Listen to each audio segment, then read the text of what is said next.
Today's workplaces have evolved and grown since our grandparents' time, or even our parents' time since they entered the workforce. Here are some of the most common challenges that managers are facing in today's modern workplace.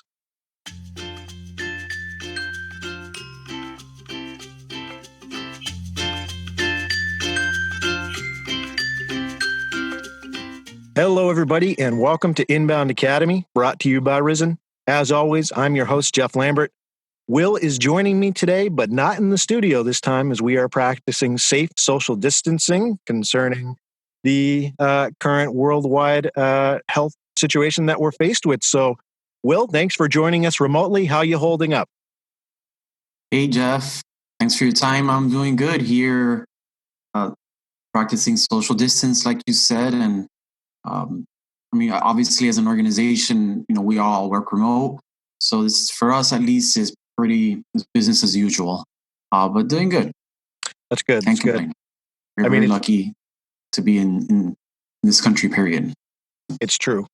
People have it a lot worse. The fact that we can even connect digitally like this and continue doing the podcast, it's kind of a testament to the ability for us to keep things going, not only as, in this country, but just with this company. So I'm thankful for all of our listeners who are joining us today. We are going to continue bringing you the same content and the same services that we continue to bring you here at Risen, regardless of the situation that we currently find ourselves in. I know we're committed to that, wouldn't you say, Will? Absolutely. So why don't we go ahead and jump into our topic today? A lot of our client base, people that we speak to here at Risen, are marketing managers, people who are in positions of overseeing staff that carry out different workflows that have to do with running a marketing firm or agency. So overall, Will, I think that, we look at the situation today across any industry, but including marketing, of course, and that's the one we want to speak to. There's a generational shift happening where we have people that are exiting the workforce who are used to more traditional management styles and technologies to new ways to be able to do business. And marketing managers, they have to adjust, right? I mean, can you go over what are some changes that marketing departments are seeing? How are things evolving on the ground? Well, more than just marketing departments, I'm seeing overall organizations move to using video conference technology. They're using more collaboration software like Slack. You have also, a lot of people starting to get familiar with technology that they weren't used to before. And overall, I guess you can say that the rigid structure employee managers is going to change because of all this. Cubicles and isolated teams they're going to go away. There's going to be more collaboration, more trust. You're going to see more systems in place to monitor metrics like salespeople, phone calls, for maybe people who do operations, logging their time, and that's that. It's gonna. I think it's after we get through all this, it's going to make us better and stronger. I had to drive to purchase groceries yesterday, and I noticed a lot less traffic. You see reports of less pollution overall. Mm-hmm. There's really there's really a lot that is going to change for the better. In my opinion, there are definitely groups that are going to suffer, that are going to have a hard time. For example, my mom, she was having a hard time just adapting to all this. But I think if you're open to change and as long as you're willing to help others, this could be overall a good shift. Yeah, the world is changing, and I think even because of the current situation we find ourselves in with this pandemic, people are changing how they like you said, how they travel, how they commute, how they do business, how they handle even just social communication. And we're seeing the changes you mentioned environmentally. We're seeing a pollution drop. I was just reading an article that in Venice, for the first time in they don't even know how many years, the water's running clear in the canals because the tourism level is dropped. So, there's always, I think, a benefit and a drawback to when these things happen. And for some people, it's going to be a drawback at first technologically, because like you said, things are changing, strategies are changing, how we relate to each other in the workplace. But overall, I agree with you. I think it's going to be a good change. And I think we're going to see that change too in how people advertise to audiences, right? Like, how do you see that? overall changing too. Well, I mean, if you think about it, people are not out. So park benches, newspaper ads, even radio commercials. People are probably streaming music.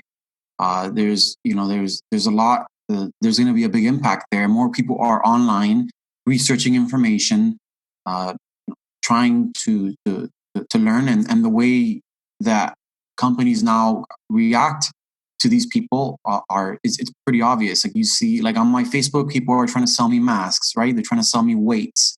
Hmm. Traditionally, the retailers would advertise online, but now I think I was driving and I heard a commercial for some attorneys, some law firm. I was like, wow, how many impressions did this law firm lose because of this? Less people on the road. How many people are just going to research attorneys online, for example? Um, so that this is going to be a big shift to move people more towards inbound marketing, digital marketing, and just overall, a shift in consumer behavior as maybe even people who were not comfortable or maybe were a little bit more traditional as they become more more versed on technology that Hmm. they're going to shift too. So Agreed. And I yeah. think this means, marketing departments and people that run marketing departments, do you think they're going to have to change their strategies and possibly become, I guess, more creative as to how they reach the consumer? Yeah, definitely. You see that now where marketing agencies, are tilting their leaders as they're rebranding them as creative directors. You have to think outside of the box, especially when when you have such a dynamic and fast moving world where information is available for anything at just the click of a mouse, right? Or Yep. so so definitely going to be a big shift. It's going to lead to new challenges. There's going to have to you're going to have to test different things more. Obviously, whatever you're doing, you should be tracking everything. If you can't track it, you shouldn't be doing it. And seeing how your the different changes uh, is gonna affect sales and overall marketing results for you. So what do you think is going to be the some of the challenges that people who run marketing departments are going to face? Let's start off with, give me one common challenge you see coming up that marketing managers are really going to have to adapt to and get their staff on board with. So I think analytics is a big one. Just stats in general. Like how many calls are salespeople making while they're home? How is the website performing now versus before, when maybe you weren't dependent on web sales as much. Social how are you using social media now to communicate your message as a brand, and how are you engaging your brands? So if you're not versed in these different tools, if you're not sure how to test the correct way, you're going to be at a disadvantage. And now is the right time to get your training up and learn all these things.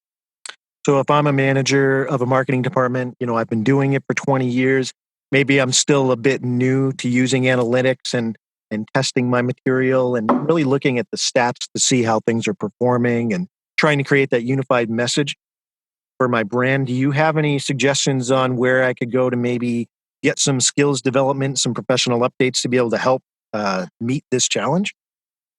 Absolutely. There's a bunch of sites. There's Skillshare, Udemy, Udemy, HubSpot. But I mean, you can find courses for pretty much anything on there online. You can provide that to an entire team or department, right?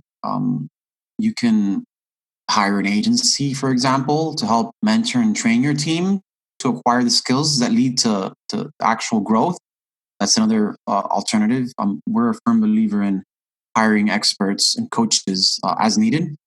And yeah, those are probably the two best ways. Reading books is always good. Um, you know, Taking tests, to challenge what you know. Those are all important things that as to that you should implement to become more dynamic overall. Yeah, it can't be something that you ignore, especially from a management position. And, just to say, since I joined Risen, one thing I really appreciate about the company is there is kind of an attitude, a culture that we don't know everything and we have to keep learning. And we set aside time on a regular basis to be able to get together and update our skills. And we put a big focus on professional development, wouldn't you say, Will? Yeah, definitely. And it's, I was thinking, I was thinking last night, I have a book that I was reading, and I was thinking, wow, I'm probably not taking enough uh, courses slash reading enough materials. And I encourage everybody to at minimum a couple of hours a week, and that's too little in my opinion. But you have spurts, but at least having the habit. So definitely want to instill that in your culture and enforce people to a certain degree to learn. Absolutely. I agree. All right. So we talked about the importance of using analytics in your planning and trying to make sure that your staff is looking at the numbers as they develop their strategies and review their strategies. Can you talk about another challenge that marketing managers are facing today? And maybe we can talk about some solutions as well. Yeah, yeah. I'd say another big challenge is sales and marketing are not communicating the right way, right? Marketing puts out certain material, but sales is perhaps talking about something different. Leads aren't being properly followed up with, for example, that are hot. Marketing is not sending the right leads to sales when they're ready, and you just overall communication between those two departments. And this is a problem that's been going on for a while. So one of the shortcuts to this is to develop an SLA. SLA is a document. It's almost like a legal document between marketing and sales. Uh, and there's an interesting stat, that I remember from Salesforce that only 54% of marketers say they're empowered to collaborate with sales teams. Wow. Right. So um, you need to really make sure that those departments are in sync, and that document is very helpful to do that. That makes sense. So you mentioned HubSpot as being a great option to kind of bring sales and marketing together. What are some ways that HubSpot does that off the top of your head? Are there some just things that jump out at you that make it easy for that to happen? So HubSpot is technically it's a sales and marketing platform, um, and it's really good for having the data. What it does is it has all the data for of a contact, of a prospect, whatever or a lead, if you want to call them that. And it has that collaboration within the same tool between both departments. So because it was designed to work with both those different groups of people, it intrinsically it gives it that advantage, right? So if a salesperson puts in a note, it can trigger something for marketing to do, right? Or Sure. if marketing is doing something with a lead, and the lead reacts, it triggers something for the salesperson to do, right? Mhm. So there's just so many. I mean, I can't even think off the top of my head. There's so many ways it works together. Um, but it's definitely a great tool. Having one platform where both can use that and you're playing off the same information, I can see why that would be valuable. Absolutely. So I'd Yes. encourage our listeners, if you're not using HubSpot, check them out. You can get started for free on HubSpot, right? Yeah, and I think they actually have right now. They're about to release some free products within the next 90 days and some reduced pricing for the next 90 days or for a year. I think for some of the things. I mean, I don't have the exact details right now, Yep. but I'm sure you can find it if you just Google it online. Also, you can also reach out to us if you need some help getting those products set up for you. But they're trying to I guess empower people to work remotely more efficiently, and they have great tools for that. And it's interesting because over the last week and a half, we've been setting up a lot of these customers that have not that they've had aversion, but that they've have been slower to adapt to the tools. They've instantly adapted them, and we've helped them adapt. And there's definitely an increased workload because of that. But it's going to help these businesses long term And then for the short term, it'll help them remain competitive because they're offering these options, and adjusting to the technology and the needs of people. Right. And I'll make sure for our listeners, I'm going to put a link in the show notes as I always do, how you can contact Risen if you'd like a little bit more guidance on how you can roll out being able to use HubSpot to unify your team, as well as a link to HubSpot and some of the upcoming deals you had mentioned to make it easy for our listeners to jump on the bandwagon with us and using HubSpot.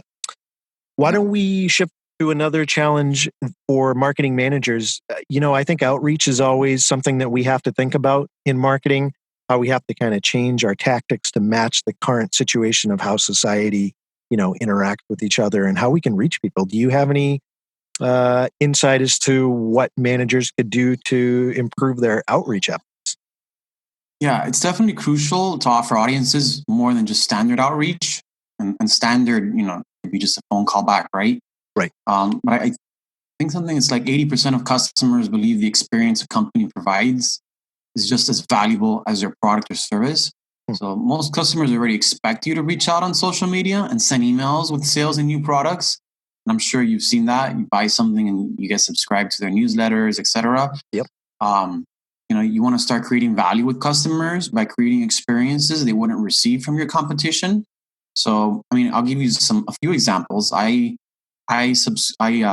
order cauliflower pizza dough, right? And I buy it direct from the manufacturer because it's something that I buy in bulk, and I get personalized recipes for my cauliflower recipes. I also order a certain brand of Jello. That is we found hard. Me and my wife and I have found difficult to find, and then they send me coupons as well. They send me recipes. So little things like that can really help you differentiate. Create that value. Make the nurturing of the relationship more important than the sales. Obviously, I was just thinking of the Jello recipe. They were trying to sell me their Jello. It was a muffin. It was a muffin stuffed with pudding. That's what it was. It's Jello and pudding. So, but the muffin recipe, I had to buy from them, right? So I was like, you're making me buy something else. So I was a little irritated, but I guess I can adapt the recipe. But they still provided value. They gave me a good idea. Like, make a pudding stuffed muffin, right? So you'll notice things like that, really go a long way. Obviously, I got a little annoyed. Maybe I'm just, cranky as I get older. But, it's overall showing you how they create a relationship with me. Yeah. It's kind of like what I heard at one time. You want to create brand evangelists, like talking about a product you really like because they're sending you great content all the time. They care about the fact that you're using their product or their service in different ways. And you kind of like buy into the culture of the product that you're using. I think that's really important. Exactly. So, just think about how you do it. Be tasteful, respectful, don't spam, don't be a pest. I like to use that word. Don't be a pest, right? Don't just try and sell only. Because people can see through what you're doing. They understand what you're doing. So, and it's very difficult to stay in somebody's inbox because they can just unsubscribe from you. I'm assuming everybody here has an unsubscribe option, right? So that's a given. So respect the relationship, just like like if it's your wife or child. These are people who you have to respect overall. Yep, I agree. Well, we have to realize competition's fierce nowadays because the barriers to starting a business, to creating a product is much lower than it used to be. So if you don't treat the customer with respect, there's going to be somebody right behind you who's going to offer, that experience that you're not. Definitely. Well, why don't we wrap up with one more challenge that marketing managers can think about, adapting to so they can run their departments a little bit more efficiency. Can you talk to us a little bit about measuring analytics? We talked about it's important to look at them, but there's so many to keep track of. Do you have any guidance on what you should be paying attention to when you take that jump into really looking behind the curtain at how your content's performing? Yeah. This is this is a difficult question to answer. But I mean, I've answered this before, and I think the easiest way of measuring analytics is to obviously look at who is seeing the analytics. The CEO wants to see sales increasing, right? There's a different set of metrics that he cares about. Marketing manager is maybe going to look at a little bit more details, right? Content manager is going to look at different metrics. But if you really want to organize the metrics, you can organize the metrics by awareness stage. So attracting people, getting traffic. So how are your blogs doing to generate traffic? Yeah. How are your landing pages doing to generate traffic? Right. So then you want to have consideration metrics, right? So how are people going from attract to convert, right? How are the forms working? How are the calls to action working? And then all metrics around the consideration stage. Then you have the decision stage, right? And seeing how all your people are, your leads are moving through the decision stage. So I think separating metrics within each stage is a good efficient way to do it. I think you need to be careful with how many metrics you show. Some people like to see analytical people may want to see more metrics, but CEOs, you probably want to be more limited, higher level type of metrics. There's no exact metric that you should be aware of, that you should be reporting on. That is always every single time critical. Rather, it's a lot of them between each stage. And going back to a point you just mentioned, well, there's so many to keep track of. It's going to vary based on the department and what your duties are. I think it's a good idea to keep in mind too, just like we talked about previously. There are professional development courses that you can take that would show you like these are really good measurements to pay attention to if you work in this specifically. And there's agencies out there that can help you take a look at what you should focus on. So really it comes down to realizing you need it and finding the right resources to use. Would you say that's a fair statement? Yeah, I mean, you definitely want to look at materials out there, subscribe to courses, etc. And obviously finding a partner, coach, or training personnel who can help you get all these metrics, for example, set up or to understand them if you have budget for that. Yep, that makes perfect sense. And so just to recap, well, we talked about the importance of paying attention to analytics if you're in a management position and taking a look at those.